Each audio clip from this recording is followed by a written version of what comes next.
नमस्कार, मैं प्रहलाद सिंह नेगी, आचार्य सरस्वती शिशु विद्या मंदिर लामाचौड़, हल्द्वानी नैनीताल संकुल लामाचौड़। आज हम विज्ञान की शाखा के अंतर्गत अध्ययन करेंगे रसायन विज्ञान। रसायन विज्ञान में हम पढ़ेंगे भौतिक एवं रासायनिक परिवर्तन। तो सबसे पहले हम समझेंगे भौतिक परिवर्तन। तो भौतिक परिवर्तन क्या है? देखिए, भौतिक परिवर्तन पदार्थ की भौतिक अवस्था में होने वाला परिवर्तन भौतिक परिवर्तन कहलाता है। इस प्रकार के परिवर्तन में पदार्थ के रासायनिक गुणों एवं संगठन में कोई परिवर्तन नहीं होता है। भौतिक परिवर्तन दोनों दिशाओं में चलते हैं, अर्थात पदार्थ को पूर्व अवस्था में हम पुनः ला सकते हैं।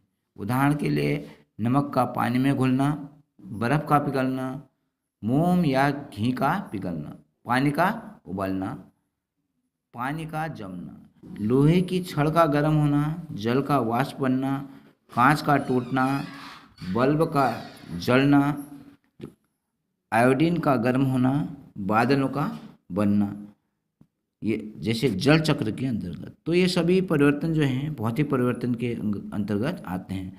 ये ऐसे परिवर्तन हैं जो कि पुनः पूर्व अवस्था से पुनः अवस्था में इसको हम ला सकते हैं। अब हम देखेंगे रासायनिक परिवर्तन है। दूसरा है रासायनिक परिवर्तन। तो रासायनिक परिवर्तन पदार्थ का ऐसा परिवर्तन जो रासायनिक गुणों एवं संगठन को बदल देता है और वापस मूल अवस्था में नहीं लौट सकता है। इसके उदाहरण दूध का दही बनना। देखो, दूध से जब दही बनता है तो दही से भी दूध नहीं बन सकता है। लकड़ी का जलना, लकड़ी जब जलती है तो वो कोयले का रूप ले लेती है, तो कोयले से हम लकड़ी प्राप्त नहीं कर सकते। अंडे का उबलना, अंडा जब उबल जाता है तो फिर हम उसको पूर्व अवस्था में नहीं ला सकते हैं।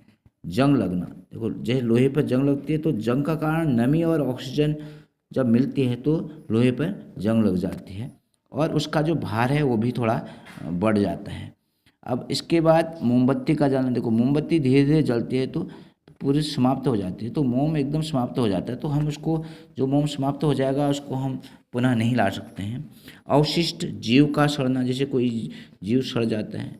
अब अगला उदाहरण लेंगे गोबर गैस का बनना। गोबर गैस भी एक प्रकार का रासायनिक परिवर्तन है। भोजन का पचना भी एक रासायनिक परिवर्तन है। बीज का अंकुरित होना, जो बीज एक बार जम जाता है फिर हम उसको पूर्व अवस्था में नहीं ला सकते हैं। आटे से रोटी का बनना। देखो, आटे से जब हम रोटी बनाते हैं, आटा गूंथते हैं, उसके बाद हम उस रोटी को फिर हम आटे के रूप में परिवर्तित नहीं कर सकते हैं। इस प्रकार से ये सभी जो परिवर्तन हैं ये रासायनिक परिवर्तन के उदाहरण हैं। अब हमने भौतिक परिवर्तन और रासायनिक परिवर्तन को अच्छी तरह से समझा।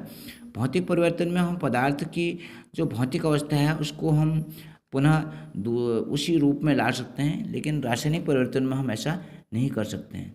इस प्रकार से आप भौतिक परिवर्तन को और रासायनिक परिवर्तन को अच्छी तरह से समझ चुके होंगे और मुझे आशा है कि आप भौतिक और रासायनिक परिवर्तन को समझने का प्रयास करेंगे। धन्यवाद।